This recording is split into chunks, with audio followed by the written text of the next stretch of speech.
Hey YouTube, Joeboy here. So, One Piece chapter 1159 is out. If you guys haven't checked out that chapter yet, I suggest that you do so because I will be spoiling you.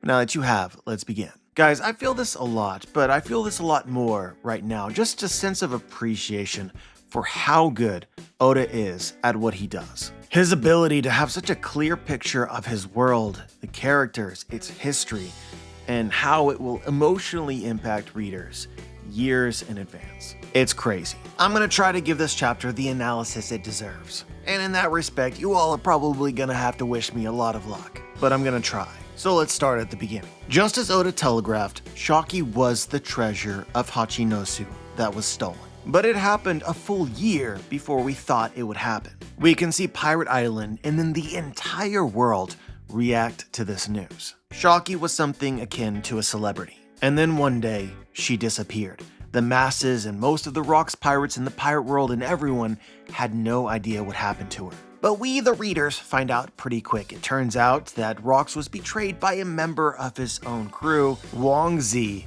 or Ochaku. But yeah, I just want to give a quick shout out to my comment section for absolutely calling this the Tinfoil Squad remains elite. But I do want to double down on something that I said to this. Just because Ochaku is now a confirmed traitor does not mean that there are not other traitors within the Rocks pirates. I've been thinking about this for a few weeks, but it just would not shock me if the real traitor reveal of the Rocks pirates is basically Rocks was betrayed by everybody, just in different ways. The most poignant anticlimactic traitor reveal in storytelling history, because none of these people are actually friends with Rocks, love him, or care for him. Sure, they work for him now and they've surrounded him, but it's really only because they want to take things from him, whatever that might be. Shakky is just one of these things. But it may be worth pointing out that Shakky isn't even a thing that Rocks really possesses. Shakky just happens to be hanging out in Pirate Island and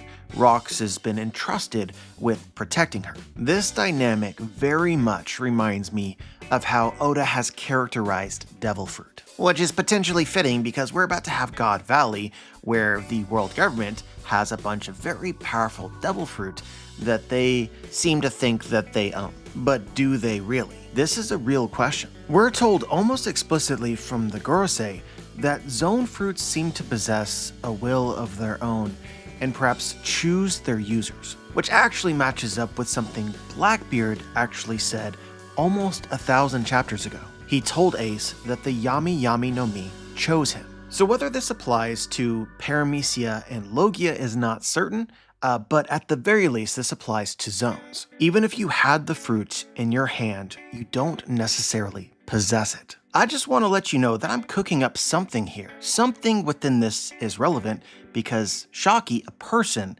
is the treasure of Hachinosu. Also, while all this is going on, Oda is bothering to pan to Kaido and his desire for a devil fruit. We know that he eventually acquires one of the treasures from God Valley, the dragon devil fruit. Following this logic of zone fruits, right? The dragon chose him to be its user. This union was like fated or destined. Basically, Kaido always owned the dragon fruit, even before he found it. In the very same way that Rayleigh and Shakky were always fated and destined. Regardless of other circumstances, regardless of whether she was taken as a slave, Rayleigh and Shakky always belonged to each other. When you think about things like this, you should absolutely think about the One Piece treasure. Whether you like it or not, fate and destiny have some sort of role to play in the story of One Piece. And Luffy at this point is very clearly the person destined to find One Piece. So you can potentially think about it like the One Piece treasure chose Luffy. He is the only person who is capable of becoming its user. Anybody else who finds it, like Roger, would be more symbolically related to Rocks and Shakky and Hachinosu, a temporary guardian. I really hope that you guys understand what I'm saying. All of this discussion is at least somewhat interesting considering Roger's reaction to the news that Shakky was taken from Hachinosu. Roger is livid. He says, "Damn you, Rocks, how could you let this happen? I'm gonna kick your butt." But we know that it's not Rocks' fault. He, like everybody else, is fighting a losing battle against fate. I'll come back to this later. I want you to keep it in your back pocket. Keep it in mind. Then we pan 1 year into the future, literally to the day of God Valley. I cannot express to you guys how glad I am that Oda is actually going to tell the story in full, because I had some thoughts that maybe like we would get right up to the doorstep of God Valley, but then not actually get the full flashback. But it really seems like Oda is going to drop it all. So let's skip ahead a little bit. We find a Navy prison ship, which is actually transporting slaves, and within the ship we can see Jenny, Kuma, and Ivankov. We actually already knew this, but this scene describes how Jenny was able to leak intel about God Valley to the rest of the world. And it turns out that her source is Big News Morgans. Big News Morgans, talk about another guy who was almost definitely fated to possess a very specific zone devil fruit. Anyway, in this chapter, we can kind of see Morgans as an up-and-coming journalist, right? And it adds intrigue about how exactly Morgans became what he becomes. A dude literally asks, how are you getting all these scoops? In my opinion, this flashback is starting to give us something approximating answers. Guys, we know that Jenny has been a slave to the world government since the age of 4. And then she likely got caught doing something which has now sent her to God Valley. My headcanon for all of this begins with Morgans acquiring his devil fruit, which I believe gives him control over and ability to communicate with all of the world's birds, or at least the seagulls. I think that the birds have the ability to overhear and understand things that people are saying. They can then communicate this knowledge back to Morgans. This is one huge way in which Morgans is able to accumulate a ton of secrets. But beyond the birds, Morgans also needs some other infrastructure. Like there's some things that the birds can't possibly overhear. Mainly things inside of structures or buildings or ships. It may have begun with birds, but he needs other informants or spies. Thus we have Jenny, and in this chapter we can see that Jenny was able to sneak into the communications room within the Navy vessel. This is likely, like their radio, right?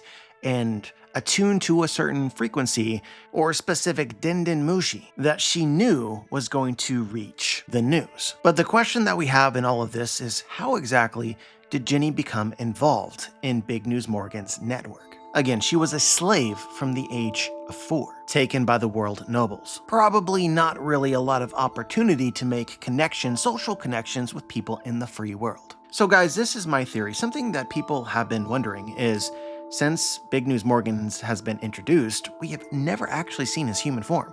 And when the spoilers dropped and people saw that we would see a young Big News Morgan, some people wondered, are we finally going to see Morgans in his human form? But again, in this chapter, we do not. Why does Morgans hide his true appearance? Knowing Oda, there is some sort of actual reason. I think it's because Big News Morgans was a former slave. Take yourself back to Amazon Lily. Remember when we learned that slaves are marked with a brand, and Boa Hancock still possessed this brand. This was also relevant to Fisher Tiger's actions and the Sun Pirates. They rebranded a lot of these slave brands with the brand of the sun to cover them up. Morgans hides his identity and covers up his slave brand by staying transformed into his devil fruit. But there's another convenient detail that we also learned from Boa Hancock's story of slavery, which is that celestial dragons kind of throw out random devil fruit to slaves for their own entertainment, and otherwise possess a lot of them that a young slave might happen upon. Long story short is, I think that Big News Morgans was a former slave, and through his connection with the world nobles and the devil fruits that they possess, came upon his devil fruit, which then gave him the ability to communicate with birds and establish a spy network. Also potentially and eventually allowed him to escape slavery. But either way, all of this would perfectly explain the connection between Big News Morgans and Jenny. Morgan's first spy network existed within the birds, and his second spy network existed within the slaves. So look guys, we all know that Morgans is probably not a hero. He's probably not a vigilante, and it doesn't seem as though he's overtly trying to be, like, for instance, a revolutionary. All I'm really saying is don't write him off and assume that he's doing nothing. Even within this chapter, Morgans makes an appearance of taking this intel to Cypherpole and offering for them to pay him off because they should know that he has it. But as he does this, he thinks to himself, I'm going to release this information anyway. It could be, as a former slave, he has some sympathy for the slaves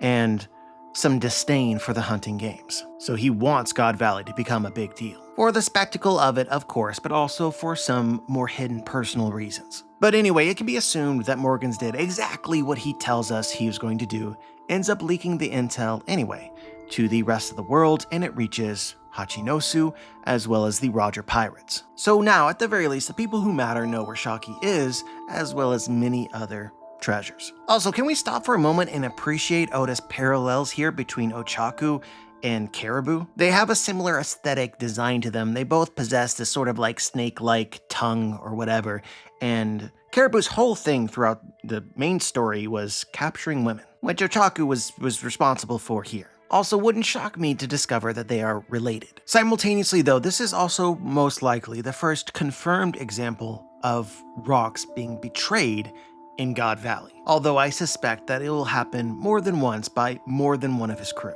But what really shocks me in all of this is that we know Ochaku's story following God Valley, and he ends up becoming the leader of Hachinosu. We can see the majority of the Rock's crew's reaction to the knowledge of where Shakky is being kept, and a lot of them are just really excited to have the opportunity to save her, and this includes some really important and powerful people like Shakky. Not to mention that we generally know that the world as a whole and the pirate world as a whole loves Shakky. So at any point in time, if they discovered the person that had betrayed her, right, then Ochaku would have been in for a bad time. I would also have to assume here that Shakky just didn't bother. So if his secret stayed a secret and he eventually becomes the boss of Hachinosu, what do you guys think is the likelihood that he continued to be an informant for the government? My guess is that this likelihood is high. So suddenly we have an explanation for the Rocky Port incident which occurred in Hachinosu and eventually led to Ochaku being defeated. Guys, Kobe is a member of SWORD. Likely Kobe took on this mission outside of the government's structure. And in the end, it's implied that he allied himself with Trafalgar Law and Blackbeard. Basically what I'm saying is that Ochaku, probably up until the day that he died, was still an informant to the world government and Cypherpole. They never wanted him to be dethroned from Hachinosu. This only occurred because of 3 factions not controlled by the world government: SWORD, good pirates like Law, and Blackbeard. But this also begins to hammer in a theory that I've been mulling over. Guys, if you really think about it, right, Ochaku, we now know, betrayed Rox. Rox's son is Blackbeard, and Blackbeard found a way to find vengeance. That was 38 years in coming. So maybe it's just my bias, but I really like the idea that Blackbeard will actually get vengeance for everybody who betrayed Rox, inherited will and all that. So if you start to speculate this, some things become very interesting. Beyond likely killing Ochaku in Hachinosu and retaking that island from him, we already know that something very similar to this had already occurred between Blackbeard and Whitebeard. Blackbeard killed Whitebeard and then took all of Whitebeard's territory. So I'm just wondering out loud if Whitebeard was one of the people that openly betrayed Rox in God Valley. Basically, the picture that I'm painting is that whether Blackbeard knows this or not, he is pursuing justice for past crimes that were never prosecuted, while reclaiming what might be considered to be his birthright. Another interesting example is potentially Big Mom. We know that the Blackbeard pirates attacked Big Mom's territory and took Pudding. This is close enough, I would count it. And you know the other place that Blackbeard has attacked?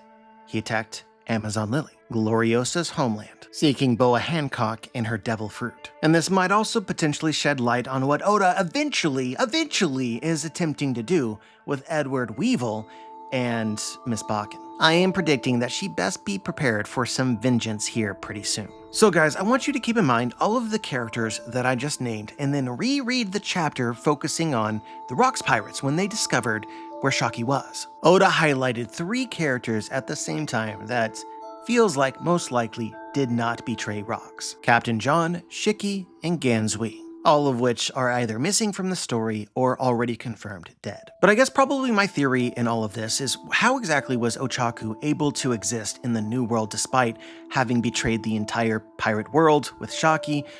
I think that it has a lot to do with being surrounded by other Yonko that also betrayed Rox and don't really want to talk about any of it. Whitebeard, Big Mom, and Kaido. In my honest opinion, even if they knew I don't think that they're very motivated to out Ochaku because their hands are dirty as well. Big Mom betraying Rocks is the least controversial of the three. She's been pretty explicit that she doesn't have a lot of love for Rocks, and she straight up tells Kaido to not trust him. It's just very obvious. In retrospect, I think her endgame is pretty clear here. One, she wanted the devil fruits for her children, she says that, and then two, she probably wanted to recruit Kaido onto her crew because of his unique race. I somewhat hate phrasing it this way because of my love for Big Mom, but you could make an argument that Big Mom was grooming Kaido from the time that he was about 15 years old. And yeah, I chose my words here carefully. But through Big Mom, you also potentially get the circumstances of Kaido betraying Rocks. We are told specifically that Big Mom gave Kaido the dragon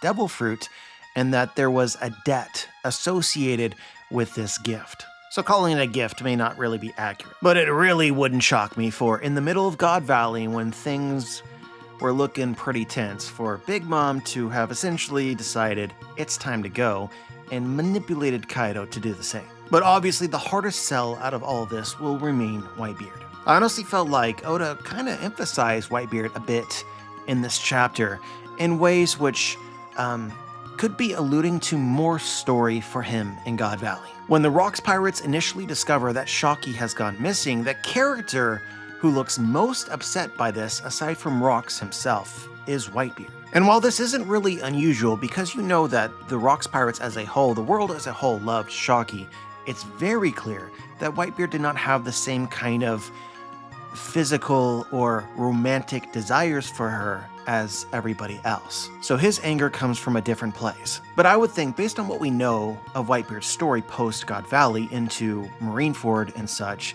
like the likely theory here is that Whitebeard considered Shakky part of his family, genuinely seeing her as a sister or as a daughter. Potentially one of only a few of people that Whitebeard actually liked in Hachinosu as a person. And then when the Rocks Pirates discovered that Shakky had been taken to God Valley and been made a slave, every single Rocks Pirate member has something different to say, and Whitebeard says the Celestial Dragon's human hunt.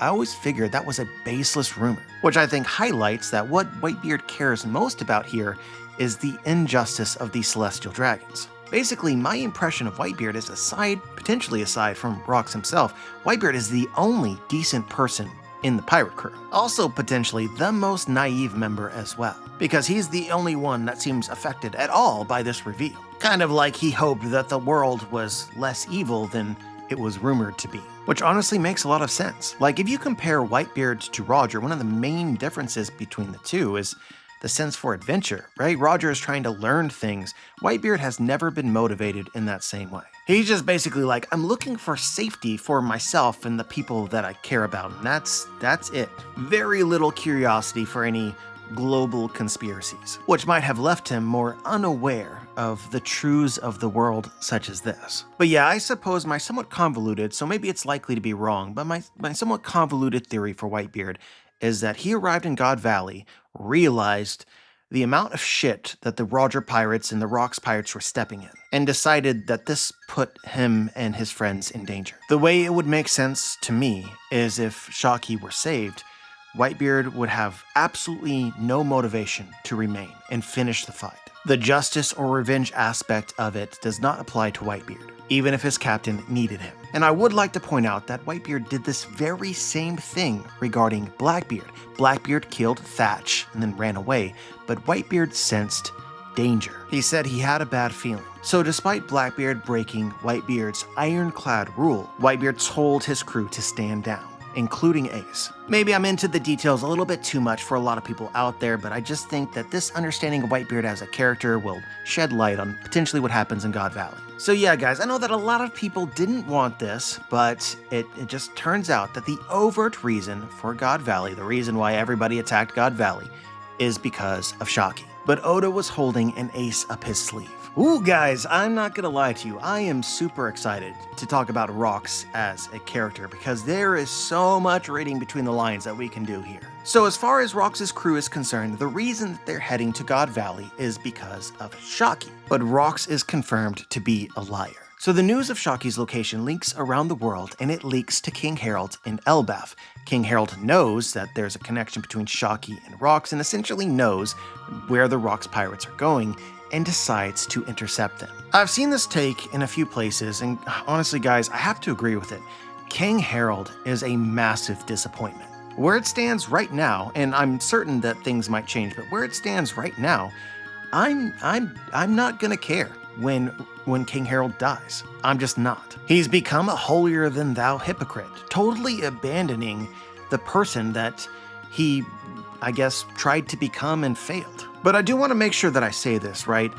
The way that Oda is describing Harald, he's no different than everybody else, and that's the point. Like, everyone is chasing their dreams, and the moral of the story is that if you want something, pretty much everybody in the world has to make some sort of sacrifice. It's just another way that Oda is highlighting how different Luffy is. I've said this a few times over various reviews, but Luffy does what he wants, yes, but he also does it in the way that he wants. The only potential exception to this is the 2-year time skip. And I suppose you might also consider the friends that he lost along the way as sacrifices. But they're less sacrifices that he's making and more sacrifices that those characters chose to make for themselves because that was what they wanted. It's a can of worms to unpack. Long story short is Luffy is going to acquire what he wants in the way that he wants without any real personal sacrifices. If Luffy had to choose between his friends and the One Piece, he wouldn't make that choice. He would attempt to acquire both and accept death if that was what was in store for him. Honestly, high-key, if Luffy were in King Harold's shoes, Rocks would actually legitimately be his friend. The moment that they party together, it's donezo, believe it or not. So Oda is really just humanizing King Harald. He's not that guy, and everyone else in the world isn't that guy either. But it just physically hurts me how King Harald lies to himself. Never mind if you're brainwashed, never mind if you don't really like Rocks all that much, this betrayal it hits different. So anyway, we got off track. Harald ends up encountering the Rocks pirates at sea, and this is absolutely something that you should probably parallel with Shanks and Kaido before Marineford. Harald is Kaido, Rocks is Shanks, Marineford is God Valley. So I definitely know that we never actually got to see the off-screen encounter between Shanks and Kaido, but I would imagine that it will share, if we ever get it in full, be very similar to this, with some clear foils as well. Or actually, maybe I have this backwards. Maybe King Harald is Shanks and Rocks is Kaido. But my current headcanon for Kaido and Shanks is that Kaido wanted to join Whitebeard in the fight versus the world government because he was seeking a spectacular death. Also, a general rage at the state of the world, and potentially, he might have felt guilty for abandoning Rocks in God Valley and saw this as an opportunity to make a different decision. I understand this is high level in the weeds, but if you reread some of what Kaido said in Wano about pirates destined to betray one another, it carries a sort of bitterness about it. And if Kaido was one of the people that betrayed Rocks, he could be angry at himself, some self-loathing. Especially if you consider that in the present story, Kaido's main objective seems to be that he wants to die. God Valley would have been a spectacular opportunity that he clearly missed. So anyway, first we have a clear parallel. Harald intercepted Rocks at sea because he is trying to stop him from attacking God Valley. This is most likely the reason that Shanks intercepted Kaido, to stop him from attacking Marineford. But I would guess that a clear foil in all of this is Harald actually intends to kill Rocks. I don't think that Shanks is intended to kill Kaido. That was never his objective. But the main reason that I brought up this parallel is following the encounter between Kaido and Shanks, Shanks actually arrived in Marineford. His goal was never to be part of the fighting, it was to be the force that ensured that it stopped. So the question I have here is simple. Is this going to be foiled or is this going to be paralleled? Will Harald eventually decide to show up in God Valley? It seems like a legitimate question to me. And the really cool thing about this is no matter what Harald decides, you will have a parallel between Kaido and Harald. We'll get to it in just a second. Rocks decides to sit down with King Harald and have a cup of sake away from everybody else. What's crazy fitting here is that Rocks is actually appealing to King Harald as a character, right? He's looking to solve this conflict diplomatically. It remains mind-blowing to me that Oda cooks on these levels. But in this sit down, Rocks really only has a few things to say. He says, "You must have an idea where we're going and what we're doing. Listen, this is for your ears only.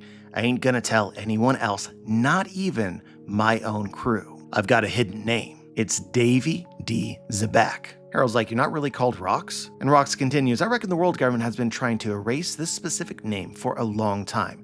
It's tied to the lineage of the legendary pirate, Davy D. Jones. I ain't sure if the timing was good or bad, but 2 years ago, I had a kid. To keep him totally safe, I sent my family away, back to my hometown, told him to count on the Davy clan." So Harold says, "I see. So your kin, your wife and child are back in your hometown. But why are you revealing your weak spot to me?" And Rocks drops an absolute bomb.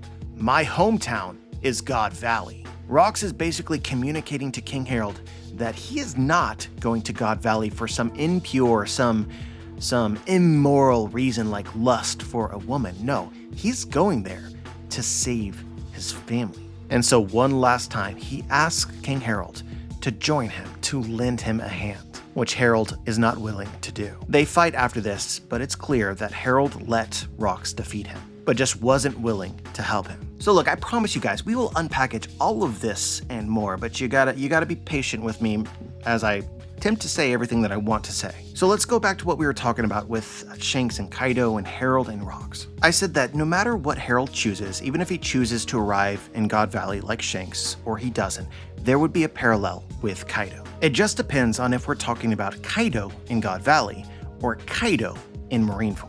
Essentially, my theory is that Kaido regretted not doing more in God Valley, carried this regret for much of his life, and then saw an opportunity to atone for it with Marineford. King Harold's story also heavily involves atonement, and it's also potentially not a coincidence that Harold and Kaido look very similar, just aesthetically. So basically the question is does King Harold already regret the decisions that he's made regarding his friendship with Rocks? That might potentially inspire him to arrive in God Valley on time. Or at the very least, his objective could be similar to Shanks, to broker peace. Or will he later regret not doing more? This potentially affecting Harold's story after God Valley. But I just want to go ahead and say this in case I'm wrong. If Harold ends up regretting none of this, I have absolutely no respect for him. People who follow the channel regularly know that I can definitely be wrong. And I can definitely be biased, right? And my clear bias here is I want to like Harold. I want Harold to make decisions and feel things that will redeem him in my eyes. That's what I want. And because it's what I want, it's like, that's the snake that tends to bite me. But if I sit here and try my hardest to be honest to myself, it is absolutely possible for Oda to take King Harold down an Anakin Skywalker, Darth Vader timeline. Not gonna lie, guys, I just thought of this on the fly, but if you really think about Darth Vader in the context of King Harold, like, oh my god, this could actually be something. Anakin was manipulated by the Emperor and the Sith. Sounds a lot like the dynamic between the world government and Harold to me. His son may or may not be Luke Skywalker, but he certainly believes himself to be Luke. And if you guys recall, Luke killed his father. No, it can't be true. Now we just need Rocks and Roger to become Force ghosts. And I suppose the other thing that we should just keep in mind and be honest to ourselves about is that Rocks' story is all about betrayal. He's betrayed on every side simultaneously, and that will likely include King Harold, all the way to the end. Mentioned earlier that Blackbeard might be pursuing a hit list, or fate has decided that Blackbeard would pursue a hit list. Guys, I want you to just keep in mind that King Harold, or things related to King Harold, should be on that list, especially if Harold never redeems himself. So I've said this before, and I'm gonna go ahead and say it again. Don't be totally shocked if Blackbeard arrives in Elbaf, intentionally or not, pursuing retroactive justice and vengeance for the crimes committed against Rocks that were never prosecuted. The way that the story is tracking, Harold's crime against Rocks is one of the most critical, and basically the main story so far of this flashback. But anyway, guys, are you enjoying the review so far? I feel like we need to just take a breath here for a moment. Like, this chapter is crazy. I'm trying my best to deliver a review that is comprehensive to all things that I feel like we can we can dissect. But I'm also starting to feel as though the more detailed that I get in these reviews, the more that generally people tune out. So, you know, pros and cons. But damn, it's like really the details that inspire my joy for doing reviews themselves. I just feel as though we are discovering so many things simultaneously.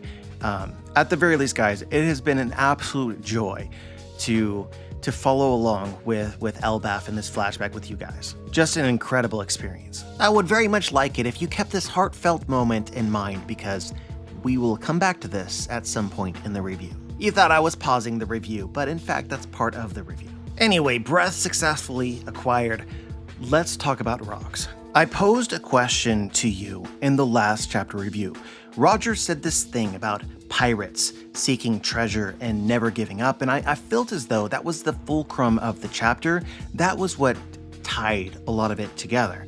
And the question that we had based on that chapter is Rox the kind of pirate who gives up or not? Because within this very same chapter and many others before it, we've already discovered that Rox's whole story revolves around failing to obtain the things that he wants. He couldn't obtain Shakky, his dream wife. He couldn't obtain King Harald, his dream crewmate. He couldn't get Roger to do what he wanted to do. I mean, that's Rox's whole identity at this point in time. Dude wants things, it just fails to get him. So is he a quitter or is he not? That was the question. And I suppose it shouldn't be a shock, right? Somewhat consistent story here. I think my bias bit me once again. Because in this chapter, we learn that Rox is, in fact, a quitter. Don't get me wrong, I 100% know that a lot of you Rox fans out there are not going to like the way that I phrase this, but this is just the reality. Shakky was the woman that he loved. Shakky was his dream wife.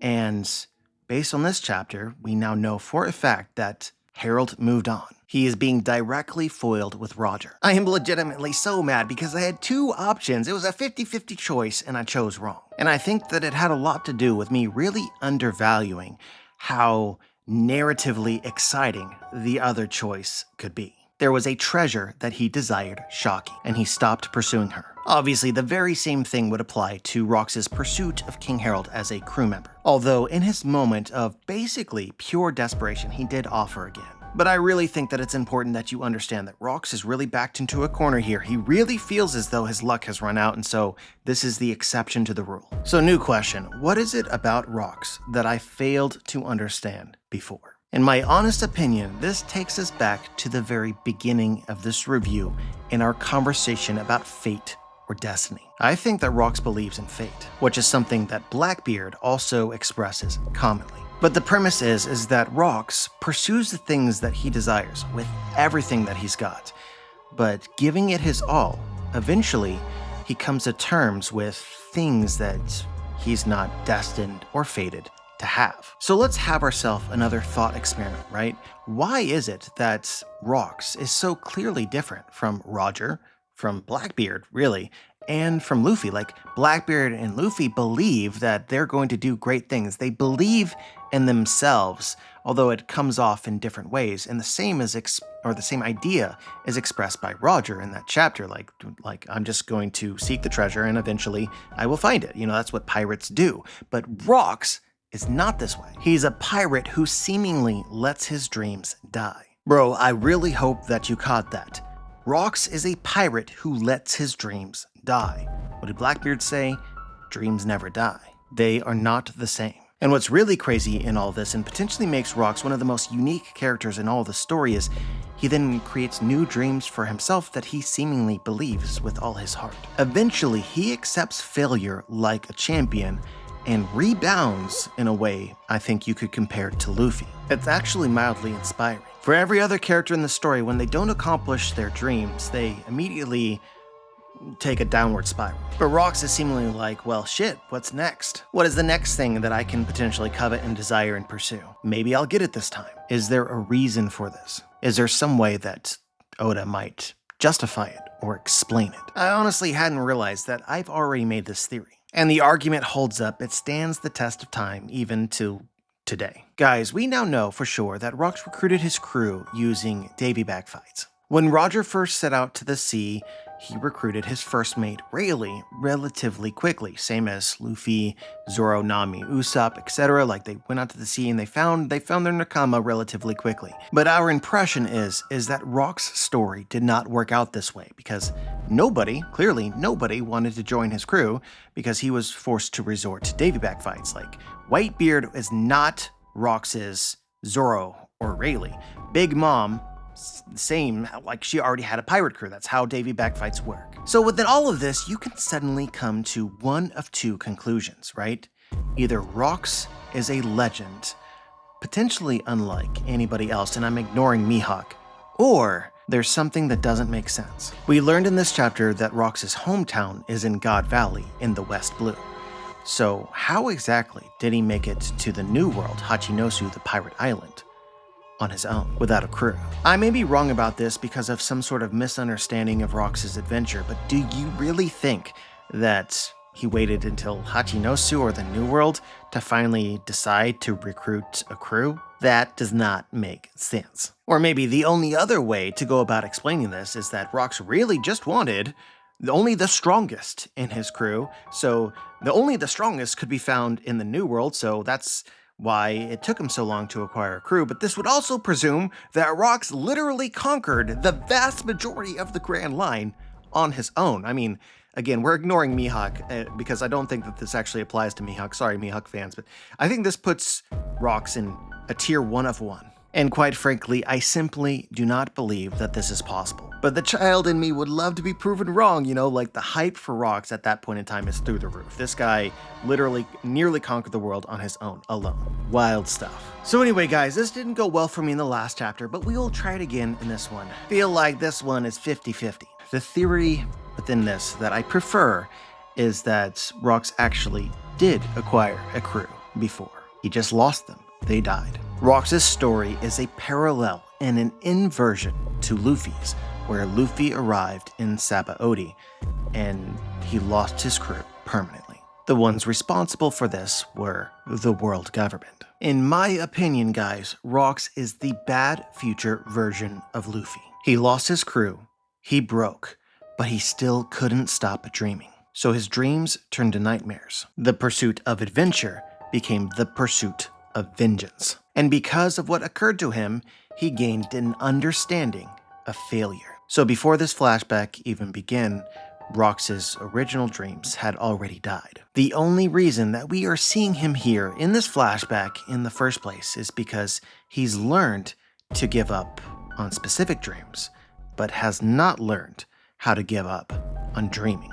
And guys, I just want to be straight with you. I desperately hope that this theory is true because I desperately want this version of Rox as a character to exist within the story. It just seems so pointedly or even iconically different from everybody else. But this also potentially sets up a pretty horrific moment in Rox's life. Will there ever come a day where he gives up on dreaming itself because of the pain that his dreams have caused him? Just think about the existence of a person who fundamentally believes that dreams themselves are evil. At that point, we're probably talking about Imu. A person who might genuinely believe that he's doing humanity a service by destroying the world because, look, life is just suffering. I'm actually saving you from all of the hurt that you have yet to experience. Food for thought. Anyway, guys, I think that I've expressed my theory at this point in time. We'll see if it comes to pass or not, but there is a whole lot of potential here for something that would be worthwhile to read. But this is just but one way that we could discuss Rox in this chapter. So Rox and now Blackbeard are now confirmed to be direct descendants or members of the Davy Jones clan. I want to give a shout out to the people that thought that Rox was actually attempting to protect his family, his wife, and his son. That's why nobody seemed to know what was going on there. But I still have some thoughts about this that I'll bring up whenever it's relevant to bring up. However, my big knee-jerk takeaway from all of this is it seems absurdly likely that this is another version of the story of Montbanc Noland. According to the narrator text box a few chapters ago, Rox viewed himself as, or described himself as, a worshipper of Davy Jones. Now that he's a direct descendant, this makes even more sense, but you can look at him as a person who's trying to protect the legacy of Davy Jones. But let's make sure that we're explicitly clear, right? Because in this chapter, Rox says to his wife and his son, "Count on the Davy clan." This creates the impression that Rox has a very high opinion of his forefathers or his ancestors, his family lineage, which matches up with what the narrator told us he's a worshiper of Davy Jones. The first reason why this is interesting is because Rox's perception of Davy Jones is very different from the perception of Davy Jones to the rest of the world. Robin describes the lore of Davy Jones at the beginning of the Foxy arc. Chapter 306 if you want to check for yourself. Robin tells us that Davy Jones was a pirate from long ago who was cursed by a demon and now trapped in this kind of hell, where he has all the treasure in the world and no ability to use it. Davy Jones is essentially a legendary loser. Now this can be dissected more, and I have done this in recent videos, I'll link them in the description, but I feel as though we pretty much immediately know that Davy Jones was cursed by Imu and turned into a devil or something related to that, which would immediately make sense with Rox's knowledge about the world's stuff that he just shouldn't know, as well as his pursuit of the death of Imu. Imu being one of the things that Rox appears to somehow know about that he really shouldn't. So Davy Jones has this lasting legacy in the world as the pirate who was cursed by the devil and something bad happened to him. And it appears as though Rox and his lineage are looking to change the narrative about him. Again, Rox is a worshiper. Worshipping a dude cursed by a demon is not a normal thing to do. So in my opinion, this is very, very similar, almost exactly the same as Montbanc Cricket and his relationship with his ancestor, Montbanc Noland. Montbanc Noland has this lasting legacy in the world of being one of the most renowned liars, and he was sentenced to death for this. And it's explicitly described to us that this has had long-term ramifications on the Noland family. They just can't escape this stigma that they're related to the world's most famous liar. And you could also probably think about the Kurozumi, Orochi's family, and even examples like Ace being the son of Gold Roger. Generational prosecution of a family. But we're already aware of the tragedy within all of this because we read Nolan and Calgar's flashback already. He was absolutely not a liar. So thus you have Cricket, the direct descendant of Montbanc Noland, whose dream is to prove that Noland was never a liar. The stories that he told were true. Obviously, as with most things, I want you to keep in mind that Oda can invert or foil things and do all sorts of crazy stuff with some of these stories, but you should absolutely be thinking about Cricket as being like Rox and Noland as being like Davy Jones. Oda intends for us to discover this relationship. Through the inherited will or whatever, definitely Rox and most likely Blackbeard are looking to redeem their ancestor in the eyes of the world and prove their perceptions of this person wrong. But to be completely honest with you guys, my theory about Davy Jones, I've already made it. So you know, all the paralleling, the foiling, and the inverting that I talk about potentially way too much,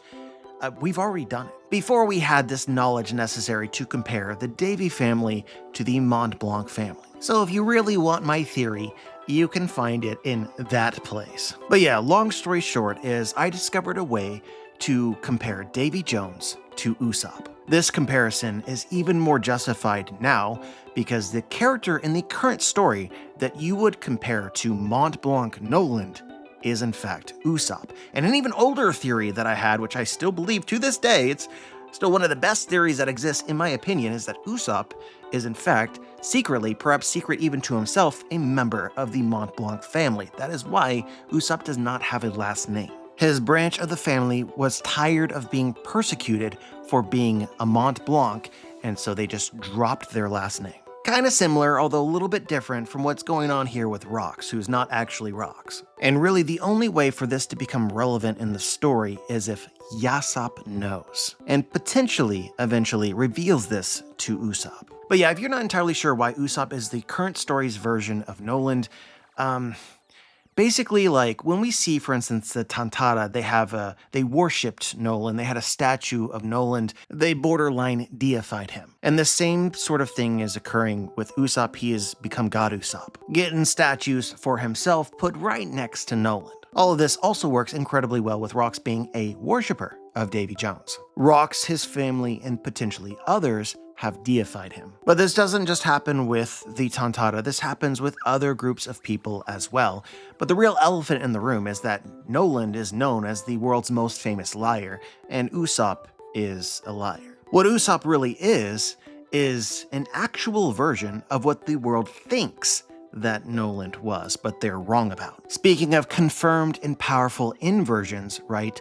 Noland's truths became lies, while Usopp's lies become truths. And both of them are different versions of botanists. But again, this is pointedly inverted because Noland was a man of science and used plants for actual purposes, while Usopp uses plants as tricks, for the most part. So the string of connections that we've made here is Usopp to Noland, and then also Noland to Davy Jones. And in my video, I found another way of comparing Usopp directly to Davy Jones without needing Noland. My belief is the actual character of Davy Jones, in truth, was a character that we, if we saw him, would compare to Buggy and to Usopp. I believe that Davy Jones was at one point in time a crew member on Joy Boy's crew. And this fits extremely well with something that Robin revealed when talking about Davy Jones, the pirate lore, saying that Davy Jones was formerly a boatswain or a crew member. But he's something like the bad future version of Usopp. Think about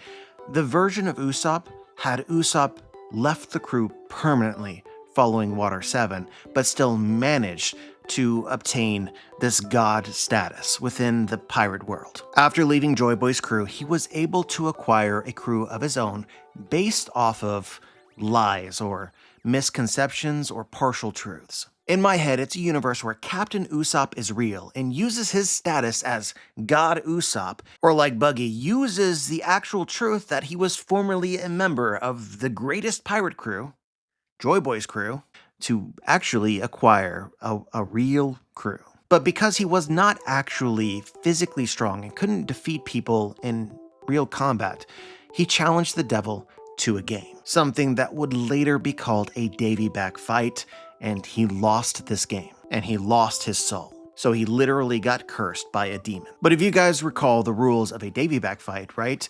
Once somebody is taken in a Davy back fight, you can only get them back by playing the game. So that's the point of the Davy back fight. Also, why it's called a Davy back fight is because people, most likely I think Joy Boy himself, wanted to get Davy Jones back. But the sad irony in all of this is that it's said that you can't defeat the devil at their own game. Joy Boy could have potentially defeated Imu in actual combat, but doing so would not have gotten Davy Jones' soul back. To get Davy Jones' soul back, he needed to play the game, and winning that game never happened. But yeah, honestly guys, right now I kind of want to speculate that this could end up being Usopp's biggest role in the entire story. Given that we now know for a fact that Imu likes to play games, if the Strats ever challenge Imu to a game, Usopp is probably the MVP. I'm like thinking about Ron Weasley in the Sorcerer's Stone sort of vibes, you know, like he's the one who could probably play games the best. And I just want to throw this out there as well. Obviously,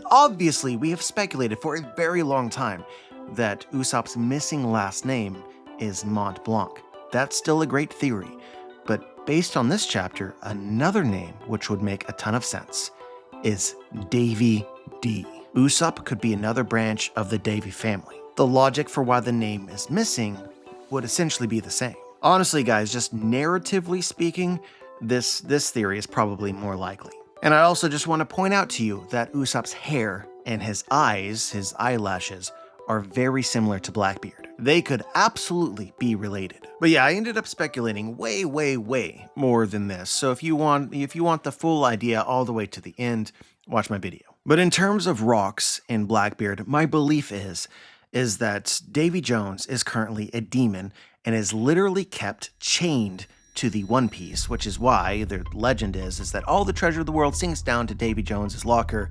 Davy Jones is still alive, immortal demon, as part of the One Piece treasure. He was metaphorically and also literally one of Joy Boy's treasures. This is the reason that Blackbeard is seeking the One Piece, and what Blackbeard believes the One Piece is for him. His goal is to free Davy Jones because, like his father Rocks, I believe that he is a worshipper of Davy Jones and still clings on to the belief that Davy Jones is some kind of god.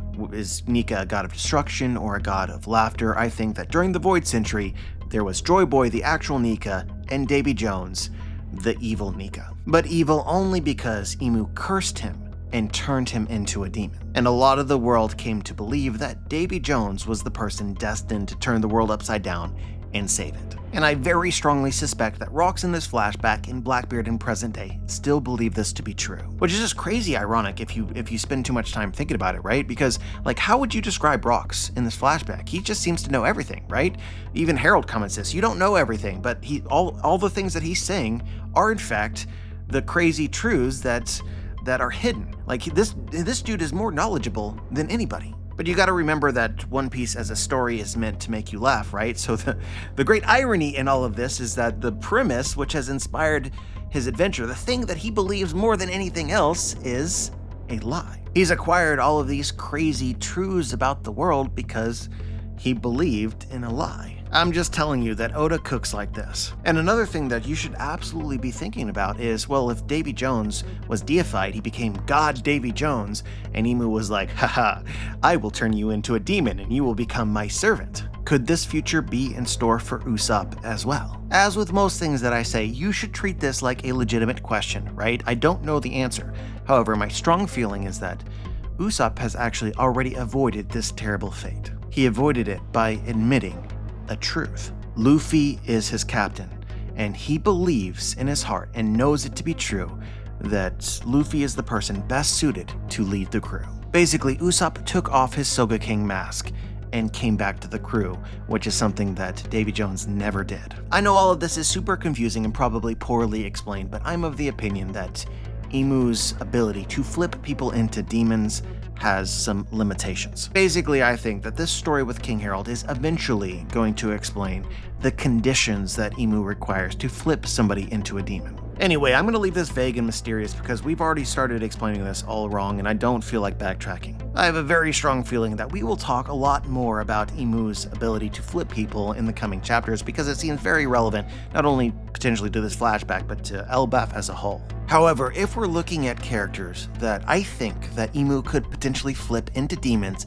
and it have a very big effect on the story, I'm looking at guys like Akainu, Blackbeard, and take it or leave it, even potentially a person like Sabo. But I just want to make sure that I say this again, right? We're talking about Davy Jones, we're talking about Joy Boy, Blackbeard, Rocks, Usopp, right? I think that all of this is going to be relevant when it comes to Imu themselves as well. Based on the Harley text, we're aware of 3 different worlds. We're currently living in the 3rd world. I think that Davy Jones and Joy Boy are from the 2nd world, and I think that Imu is another version of Davy Jones from the 1st world. If Davy Jones is the bad future version of Usopp, Imu is the worst future version of Usopp. Imu is still wearing the Soga King mask. Somehow, someway came to possess immortality and decided to take it upon himself to save the world from fear and pain and other very human emotions that they experience very strongly. And they intend to accomplish this probably by killing and enslaving everybody, turning them all into demons, taking away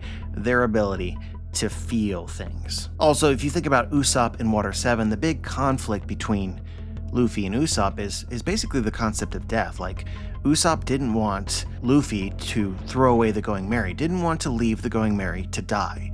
Usopp wants the Going Merry to travel with him forever. So Imu has conceived a way to make the remaining people of the world immortal forever. So death no longer exists. But in order to do this, they have to take everyone's free will and literally become a forever unopposed god. But anyway, guys, I feel like I've said enough about this. I've expressed myself right, and we will see what ultimately ends up happening. I am very, very curious what everyone else has to say about this, but based on what I know right now, this is by far the most justified theory. So let's continue talking about God Valley, and one thing that I skipped over because I've kind of waited to finish this review by the time the official chapter came out so that I could get a better translation. Rox tells Harald that the Davy D family took root in the criminal underworld and continue to eke out a living even today. Guys, when you think about the criminal underworld, Oda bothered to introduce the underworld emperors in Whole Cake Island. We got to meet all the various leaders of all the criminal organizations, and one of them was Stussy, who happened to be a member of CP0. This isn't officially confirmed yet, but I do think that it will eventually be true. Imu is the king of the world, not just king of the free world or king of the world government. Imu is the king of the entire world, and I think that the underworld is something that Imu and the world government have largely created and control. You can also think about what we know regarding the world government in Doflamingo. Doflamingo also heavily evolved in the underworld, the creation of Smile Devil Fruits. We can see that CP0 was meeting with Kaido, trying to gain weapons from Wano. You know, like the world government and the underworld is the same thing. This is potentially the second time that we've caught Rox believing in a lie, because he believes that the world government has long tried to cover up and erase the descendants of the legendary pirate Davy D. Jones. I do not believe that this is entirely accurate. What I really think is going on is that Imu is trying to create, is essentially encouraging a guy like Rox and Blackbeard to pursue the One Piece to free Davy Jones, because Davy Jones is Imu's servant. I like this theory not only because of all the other things that we've said, but it also highlights another irony with Rox, that Rox is criticizing Harald for being a pawn of the world government and believing their lies. But I really think that Imu is manipulating Rox in the very same way, and he's just totally ignorant to this. So there is a very obvious question that everyone should be asking right now. Rox reveals that he's a member of the Davy clan, that God Valley was formerly his home. He thinks that the world government have made a mistake, but at the end of the chapter, we learn that the world government is aware that his family were there and they're part of the prize for the game. Potentially, it is this discovery which Garling was talking about in the last chapter. He found something incredible and surprising in God Valley, and Imu would be pleased. This could absolutely, and I think we're led to believe that this is the Davy clan. So how exactly was the world government able to discover this? I think that it should be fairly obvious that Rox has not told everybody who he's related to. He seems to have made an exception for Harald because he badly wants Harald to join him in the fight. And this is, again, Rox is desperate, but it is implied that he has never expressed this to his crew. Now, there might end up being a few others that he's told. I'm looking at a guy like Roger, honestly. I think that might be a thing. But ignoring this, right, the only other character that we know for sure knows the true identity of Rox D. Xebec is his wife. One way or the other, I think that it is likely that Garling discovered the Davy clan in God Valley because of Xebec's wife. Now, she could absolutely just end up being a moron, right? She is not as closed-lipped, does not understand the secret to the level that Xebec does, and is just openly revealing to other people who she is, and that's how it works. This could be the case, and it wouldn't shock me. But a theory that adds a lot of intrigue to this, that works with a lot of things that we have been talking about, is the theory that Xebec's wife is actually Kurozumi Higurashi, the old lady from Wano who possesses Bon Clay's devil fruit and the ability to change her appearance. Remember, near the very start of this story, Rox directly challenged Imu to their face, and I think that it's likely that Imu has taken an interest in Rox D. Xebec. So the idea is basically that Kurozumi Higurashi works for Imu. Imu sent her to Hachinosu in order to woo Rox and potentially become his wife. Now, at first, this didn't work because Rox was in love with Shakky. But as we've already argued, Rox eventually gave up on his dream and chose Higurashi. So when Blackbeard was born, Rox revealed to Higurashi that he was a member of the Davy D family, because his son needed to know what his true name was. And it is fairly probable that Rox would never be able to communicate this information to him himself because he lives a very dangerous life. Garling arrived in God Valley, met with a spy from the world government, Zebek's wife, and that is how all of this information leaked. So look guys, understand that this is just a theory. It doesn't have to be true, although I think that it's very interesting and adds a lot of intrigue. But if you assume it to be true, and we see Zebek's wife in this chapter in handcuffs, it would presume that if this is Higurashi, that she's still playing along with what is going on. Meaning God Valley is very much a trap for Rocks. So we've now potentially discovered the third thing in this chapter that Rocks was wrong about. Rocks reveals to King Harald that he has a child and a wife and that his homeland is God Valley. And Harald says, so the government did this as a means to lure you into their clutches? And Rocks says, nah, they don't want me coming there. That was a miscalculation on their part. But given this theory, Harald was actually right and Rocks is wrong. Guys, I love this idea for a number of reasons, but perhaps the biggest among all of this is that this story of Rocks really seems to have began with him directly challenging Imu. So I don't really like to believe that God Valley was a coincidence or a twist of fate or an accident. Imu did not defeat Rocks because of luck. Imu created the circumstances of Rocks' defeat. This was a continuation of their war. Imu forced Rocks to ultimately end up playing Imu's own game. This feels like the right closure to this story. At the very least though, it is still pretty interesting to me that Oda has decided not to officially reveal Blackbeard's mother and Zebek's wife. Don't get me wrong, I'm totally prepared for a crazy twist that nobody has predicted or is not popular, right? But at this point in time, as it seems to me, either Zebek's wife, her identity is irrelevant, she's not important, and or Higurashi. And maybe I haven't thought about it fully or don't understand it completely yet, but one of these is so much better in my mind than the other. But I want to go back to something that I've already said. At this point in time, I think that we should all believe that the thing that Garling discovered in God Valley is the Davy clan. He discovered Zebek's wife in Blackbeard. But I actually think that this is only half of the truth. Guys, it should be blatantly apparent that Oda is paralleling and comparing Blackbeard and Shanks. I actually very nearly shat my pants reading the chapter because I thought for a moment that Blackbeard and Shanks had the same mother.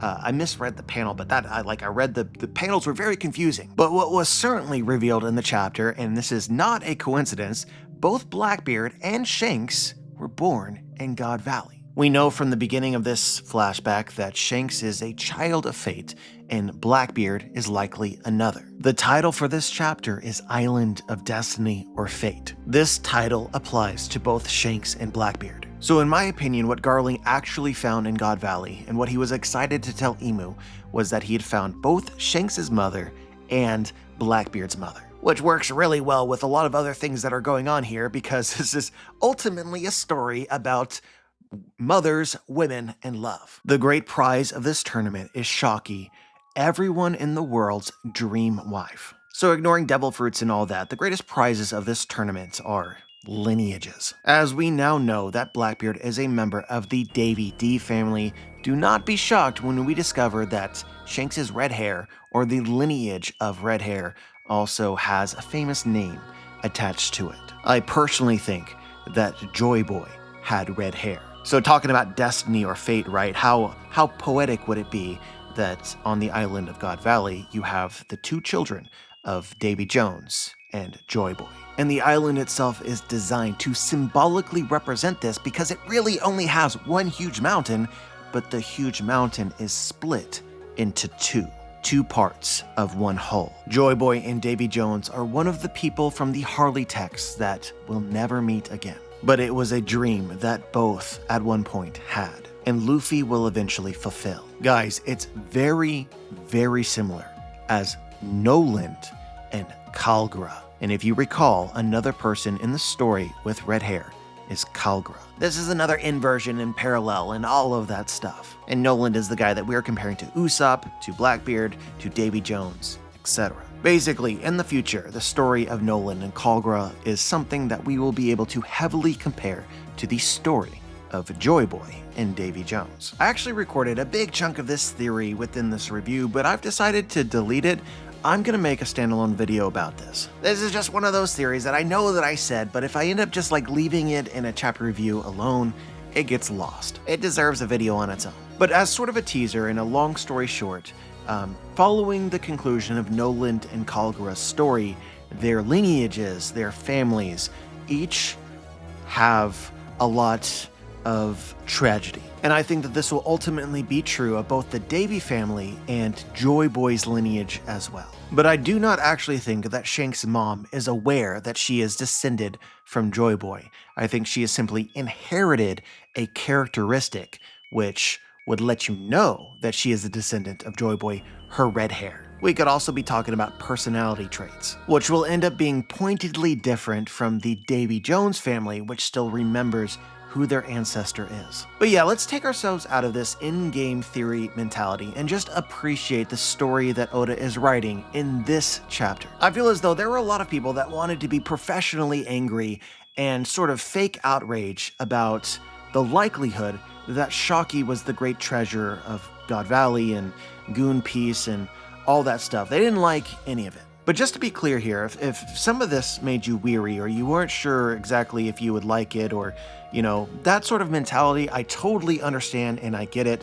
But there were certainly people that I felt like made this a much bigger deal than they ever should have. Guys, just remember that a lot of people out there are simply looking for clicks and have nothing else of value to offer. Either they don't read the story, or they read the story and don't understand it, or read the story and pretend not to understand it because that is how they enjoy interacting with people. Sorry for standing on my soapbox here, but you know, some things just need to be said.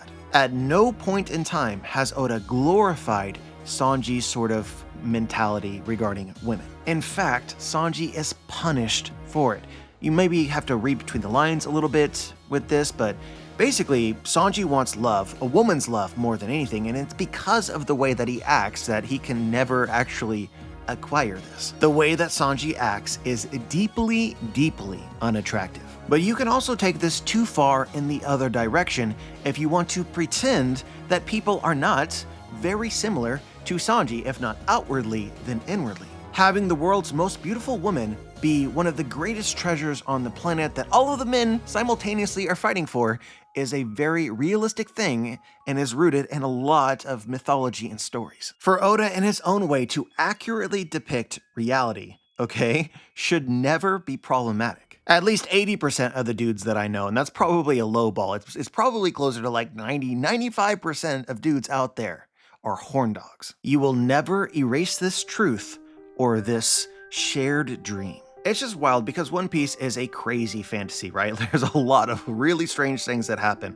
but at the same time, One Piece accurately describes reality in ways many other stories do not. It just seems as though there are people out there that don't want to see these aspects of reality, these truths presented in popular stories, which I also find to be very annoying and also incredibly divisive. Anyway, I know I'm shooting myself in the foot by saying too much. So I really appreciate in this chapter a very subtle twist is the reveal that it isn't just the pirate world that desires Shakky, it is the entire world, including the celestial dragons and Figureland Garling. All of this to sort of reaffirm and remind everybody that this Sanji-like lust fest is not a desirable quality. And it also describes a very sinister truth about our world. Normal people are a lot like Sanji. There is probably somebody that you fantasize over if you are a sexual being. I think that you see this a lot with famous people or pop stars, things of that nature, right? But you have very limited ability to interact with these people, so everybody wants them. So you end up with a lot of voices simultaneously expressing their desires. And I know that we're talking about this from the perspective of men lusting after women, but Elvis Presley was a thing as well, so the gender roles here can be reversed. But like it or not, all of this is very normal, and it will never ever change. But unfortunately, this does actually become a problem when a person with this mentality or this dream acquires power. Some of these powers presented in One Piece are not necessarily realistic, like, for instance, the ability to turn invisible. But most of the time it is very realistic, like, for instance, having the ability to physically dominate the person that you want. Or, you know, you've acquired some sort of actual tangible power within the world. You are a celestial dragon, and the rules do not apply to you. And there are no consequences or repercussions for the things that you do. So look, guys, I'm gonna stop here. I understand that this makes people uncomfortable, but Oda is talking about it. There is a particular island that has been very relevant in the news for the past 8 or so years, and a client list that supposedly exists but we're likely to never see. And the circumstance of all that is described pretty much in this chapter. This chapter has absolutely solidified Figurlin Garling as one of the most overtly and truly evil people on the planet. But it also subtextually comments on the reason why Garling is evil. Is it because he fundamentally possesses an evil bloodline and from the moment that he was born was just truly a demon? No. It's because he is the same as everybody else and has dreams or desires. This, in combination with a god complex or a king complex, creates the worst of us, where you start to feel as though you are entitled to take things that do not belong to you. And greed has a lot to do with this story as well, because it's so heartbreaking that in this chapter it's pretty clear that Garling had a consensual relationship with Shanks' mother. It seems as though Shanks' mother actually did fall in love with him. She wanted him to, and she asked him to raise Shanks and Shamrock together with her. And just look at this man's expression as this conversation is taking place, like he's not all evil. But for Garling, the man with the god complex, he believes that he is entitled and deserves not just the woman that loves him, or perhaps that he loves. He deserves the world's most beautiful woman. Not just a treasure, but the most valuable treasure. Also potentially a reminder of the subjectivity of what it is that we value, right? Like, water would be one of the most valuable treasures in the world if it wasn't just readily available to most of us.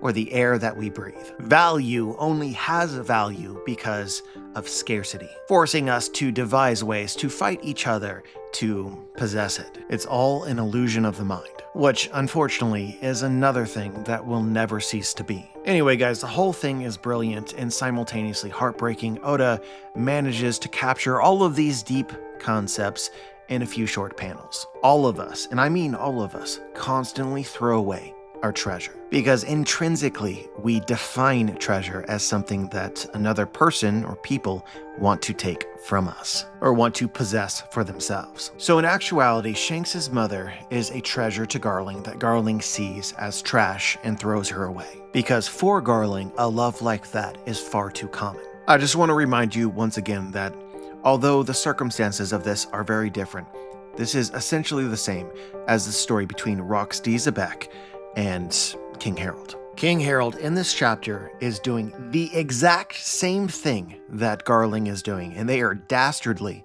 to the very same level. They both view an actual treasure as trash, have decided to throw it away because it is far too common, and they desire something else that they really cannot possess. But don't be too hard on yourselves, because we are all this way, myself included. It takes a certain amount of experience or wisdom, I guess, to really see the world the way that it is and break the delusion. And I feel as though Oda gives us a little glimpse of this adventure as well through Dragon in this chapter. But it's not about the treasure of love or lust. It's about the treasure of justice, society, and the nature of law and order. In this flashback currently, Dragon is under the delusion that the Marines and the world government represent justice and are able to enforce it. Guys, the undertones of all this, and Oda has expressed this in other different ways throughout the course of the story, is that justice, true justice, one definition of justice,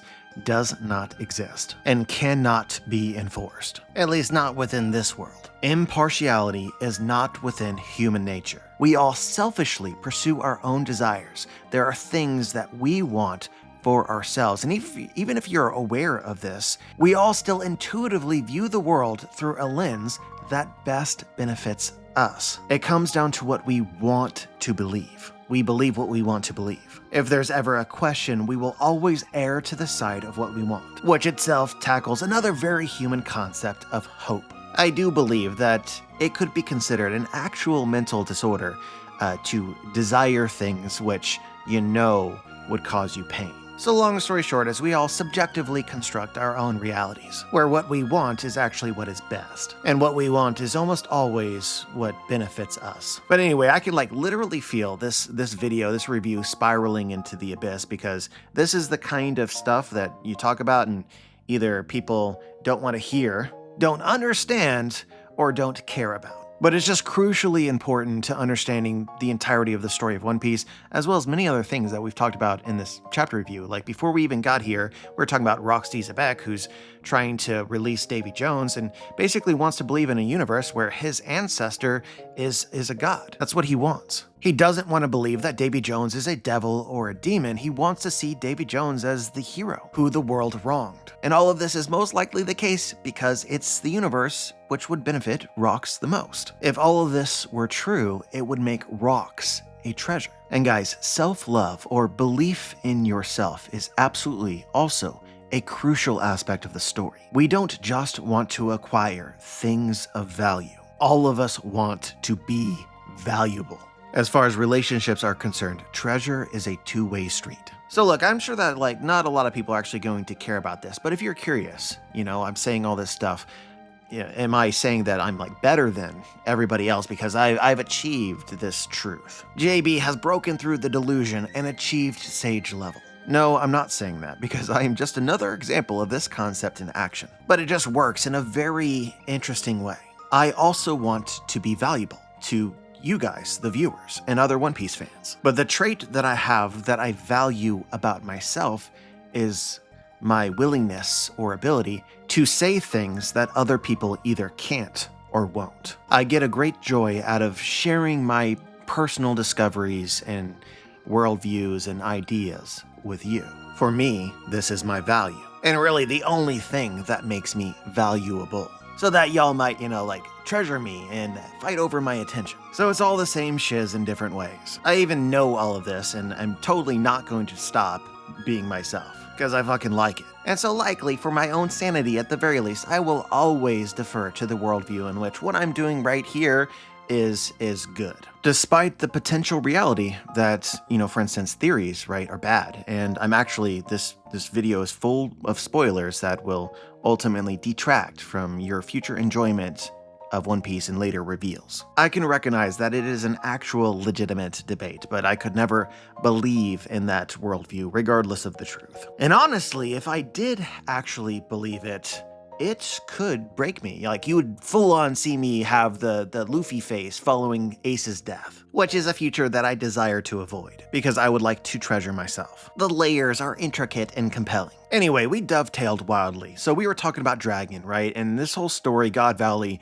is likely what inspired Dragon to become a revolutionary and really question the idea of justice. But even to this day, I'm not sure that Dragon is actually aware that justice as a unified concept is not something that we as humans have the ability to possess. At least not while power exists and can be obtained, because people with power will construct their universe in which, the rules best apply to them. Who watches the watchers sort of vibe.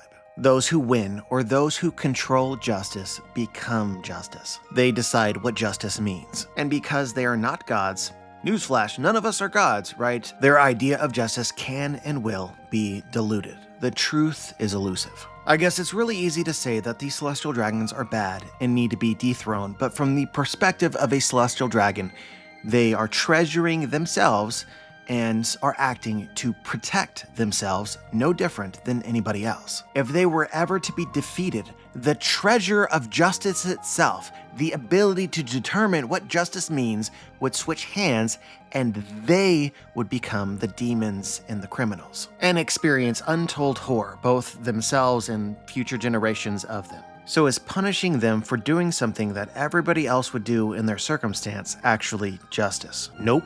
The real problem is the very idea of power and value. The fact that we can even possess this in the first place is what creates injustice. So let me throw some Goldie Roger at you. Inherited will, the destiny of the age, and the dreams of the people. As long as people continue to pursue the meaning of freedom, these things will never cease to be.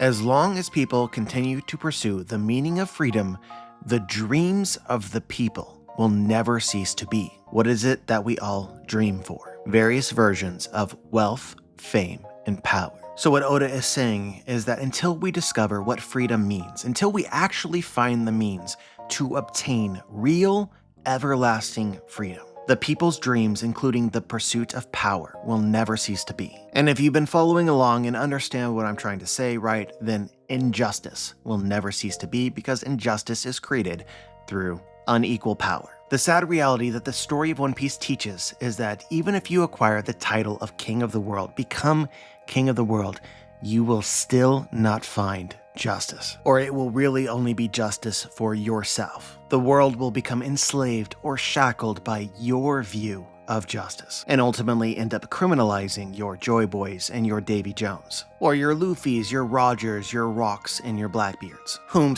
your version of justice has excluded and demonized unfairly. So guys, I have one last question to ask, and this is potentially the most important question that we could ask following this chapter, which makes you feel a lot of sympathy for Rocks D. Zabak. He's going to God Valley to save his family. Then why in the world would Roger ultimately fight him? It is very, very likely that I do not know the specific reason why this is the case, but I absolutely know the generic reason why this is the case. Rocks and Roger probably fought because of differing interpretations of justice. My two theories up until now is that Rocks discovers that Shakky is a traitor, is a spy, which we laid out the evidence for that in a theory video recently, and so basically deems Shakky to be a traitor and therefore attempts to kill her. The other idea is that Rocks attempts to kill baby Shanks or Shamrock, babies who absolutely do not deserve to die no matter who was their father. But to be completely honest with you guys, I no longer really believe in either of these theories. Guys, I'm just trying to understand the theme or the point of the story that Oda is trying to tell. And if this story is basically about betrayal and revenge, it doesn't have to do with just one person. If you add everything up together, the reality is I think what this is all leading up to is Rocks is betrayed by literally everybody in every compelling way that Oda can possibly conceive. We already know that Rocks was betrayed by King Harald. We already suspect or know that Rocks was probably betrayed by essentially every single member of his crew, from those that are important to all of those that are not. But in this review, if you believe me, we've additionally speculated that Rocks was betrayed by Shakky, and Rocks was also betrayed by his wife, the mother of his child. In my opinion, we can sum up Rocks' story as the epitome of failure, of wanting things and not being able to acquire them. Guys, it doesn't matter who we're talking about. We could be talking about the strongest, most unbreakable person in the world. Eventually, it becomes too much. And in my opinion, this is what brings this flashback home, because we have two unbreakable characters, both King Harald and Rocks, and both of them probably break. Or at least the concept of breaking is where Oda is going. Guys, none of us are gods. We are all men, no matter how strong we are. So guys, my new theory for why Roger attacked Rocks in God Valley is because due to the events that occurred here, Rocks was legitimately driven insane. I think that he lost his mind and started to kill everybody, which I believe to be another potential parallel to Imu. Essentially, Rocks and Roger in God Valley is an alternate telling of the story of Imu, where Imu died when they lost their mind. Roger saved the world from the next Imu, or the next king of the world, Rocks D. Zabak, at the exact moment that it was clear that this was the future that was in store for him. But anyway, guys, you're more than welcome to come to my TED Talk any day of the week. I decided to be so very, very thorough about this chapter, not only because it's what I desire, what motivates me, and what brings me joy, but also just to highlight how this chapter really encapsulates what One Piece is all about. So basically, once again, Oda has dropped the greatest One Piece chapter of all time. At the very least, for somebody like me who absolutely loves reading between the lines and discovering things for myself. But yeah, I do believe that this is everything that I had to say about the chapter. As always, I'm curious as to what you guys think, whether you noticed something from the chapter that I may have missed. Just share your thoughts. Also, if you actually managed to make it to the end of the video without getting annoyed or getting bored, comment down below something to the effect of, "Oh my god, rocks went insane." I'm just really curious how many of my Nakama out there actually made it to the end. But yeah, if you're interested, check out my book, The Booms. Link is in the description. Like the video, subscribe, click the bell to be notified, join the squad. And as always, guys, have a wonderful day.